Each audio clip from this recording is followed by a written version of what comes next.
Good morning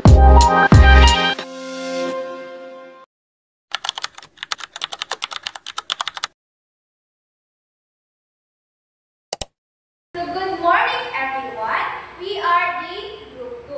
At ngayong araw ay aming ipapakilala sa inyo kung sino nga ba ang mga Batak. So the Batak word is an old Koyunan word which means the mountain people. At dahil na rin sa appearance na meron ng mga Batak, sila ay pina-classify as Philippine Aita. So now the Batak tribe are currently settled in 8 communities in Palawan. First is in Sitio Yandakan, Barangay Mauyon, Sitio Kalakwasan and Calabayong at Barangay Tanabag in Puerto Princesa. Next is in Sitio Tagnaya, Barangay Concepcion.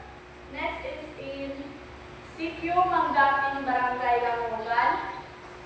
Sitio Tagnipa, Barangay Titian in Puerto Princesa, at Sitio Manabo, Barangay Karamay, Sitio Timbuan, Barangay Abarwan in Rojas, Palawan. So ito po yung pictures ng community ng mga Batak. So nakikita niyo po, apat na po yung maraming pictures kasi yung ibang community po is walang pictures na nakikita sa internet. So next naman po, before they resided in the said community, they lost their territory because of many factors. Isa na po dyan is yung mga powerful lovers, kaya nabawasan din yung kanilang mga traditional livelihood, kaya ng paghahati nila. Ancestry of Batak people or ang pinagmulan ng mga Batak.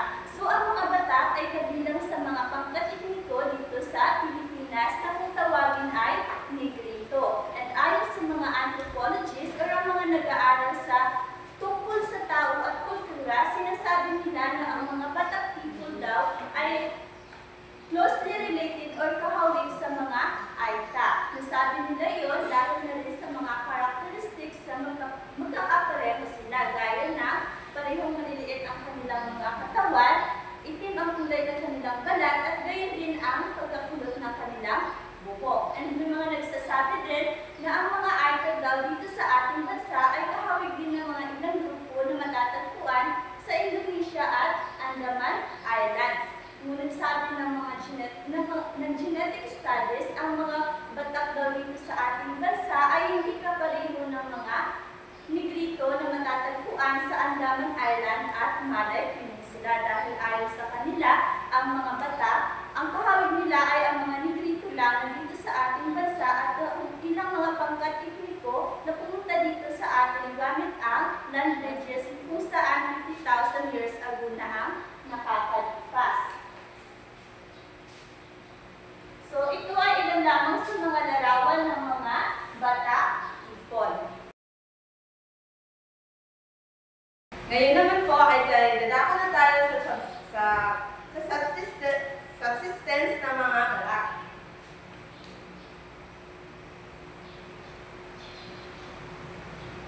Mga Batak po ay mayroong iba't ibang pamumuhay kagaya ng foraging, selling forest-derived goods, tapos shifting, cultivation, and work under Filipino farmers and others employers. Tapos sila rin po ay mayroong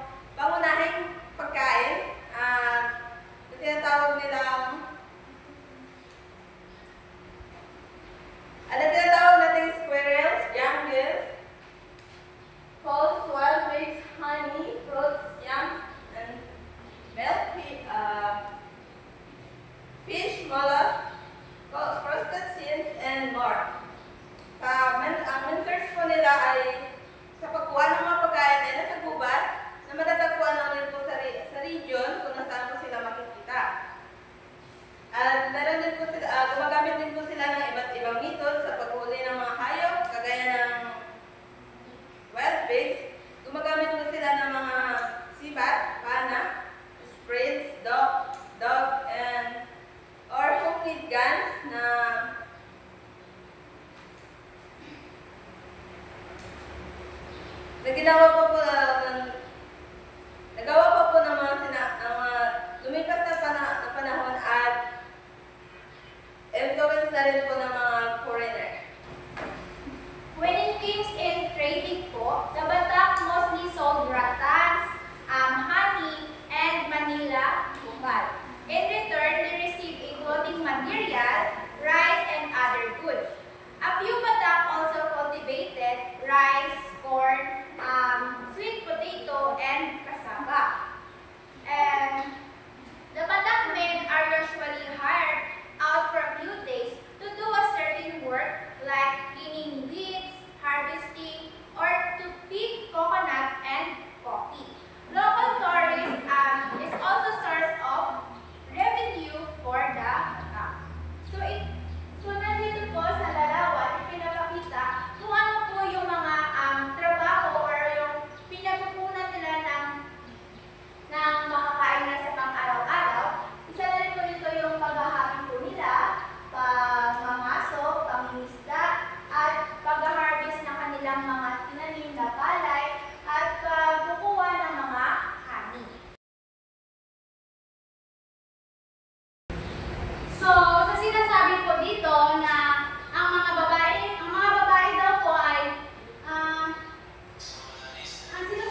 mga sinusot po nila na may mga tapis.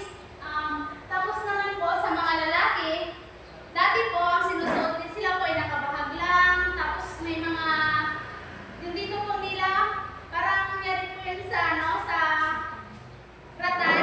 Tapos po ngayon kasi ngayon po ano naman ang mga ginagawa naman po ng mga Batak ay nagsusuot na po sila ngayon ng mga damit. Tapos kagaya sa atin, yung dati na bahag lang ang sinusuot ng mga taga-Batak, ngayon po ay parang ano na po, parang gano'n na po sa atin kasi nagsusuot na sila ng maayos na mga damit, tsaka formal na nakasuotan ng sinusuot po nila ngayon.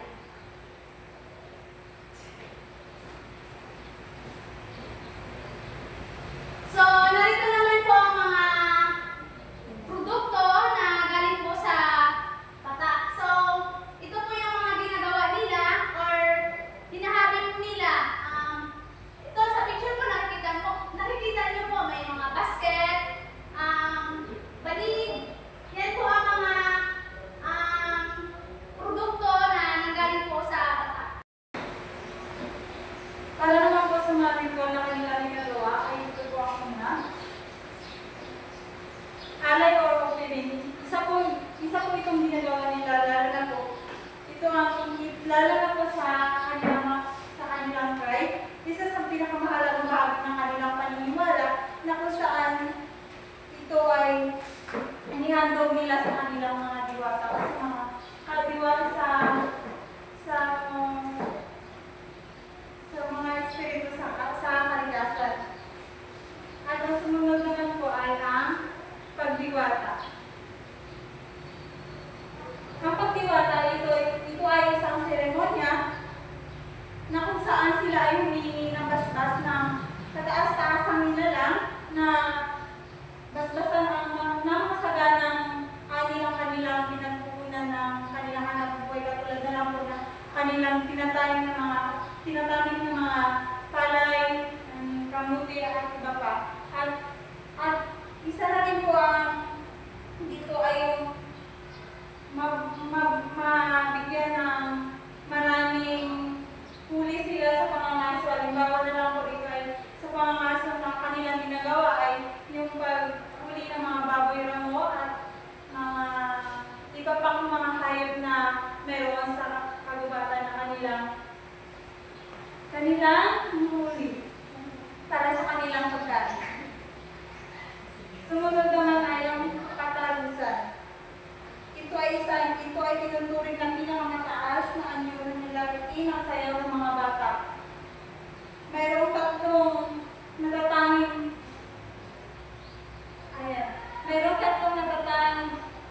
meron tatlo, ito ay yung 3 distinct sabag rhymes.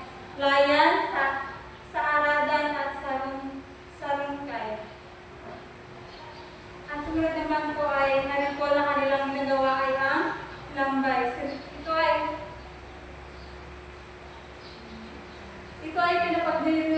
kanilang pinagpagdiriwang sa paraan ng pagsisimula ng kanilang pangangaso at pagtatanim ng kanilang pinagpupunan ng kanilang hanapbuhay.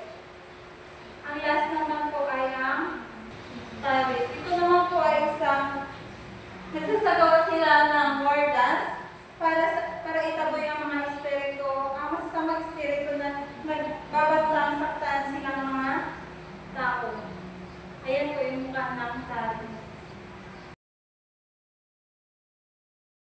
So now, let's proceed with the challenges and risks in environmental of Batak people. So una dyan ay ang land disposition or ang unti-unting naaagaw o nasasakop ang lupain ng mga Batak people dahil na rin sa mga commercial logging, mining at kaming ang turismo ay nakaka-apekto para mawala ang kanilang mga lupain. And number 2 ay ang natural hazards or ang mga Batak people, madalas din silang tamaan ng mga bagyo at iba pang mga kalamidad na sumisira sa kanilang mga tahanan at pinapupunang yaman.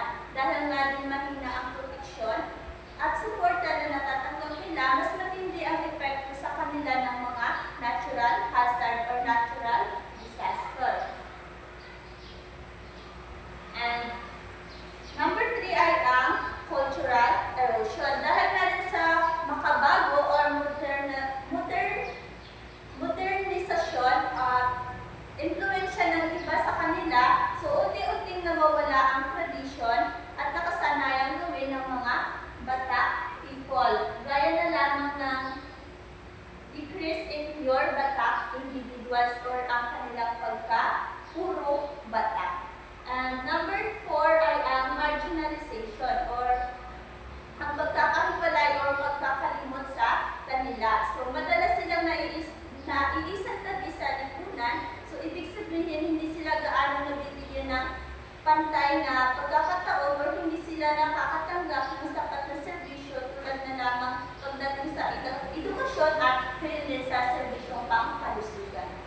Next naman po is loss of traditional livelihood. So, this refers po sa disruptions ng mga Batak people sa established way of life nila due to displacement and restrictions to their traditional livelihood. So, for example po, the Batak people traditionally practice kaingin and hunting. So, ngayon po ay may mga restrictions na pinapatupad kaya unti-unting nawawala or nababawasan ng kanilang traditional livelihood. So next naman po is limited income. So dahil nasa bundok sila or secluded na area, nahihirapan sila makahanap ng magandang mapagkakakitaan at limited din yung kanilang access sa education and employment opportunities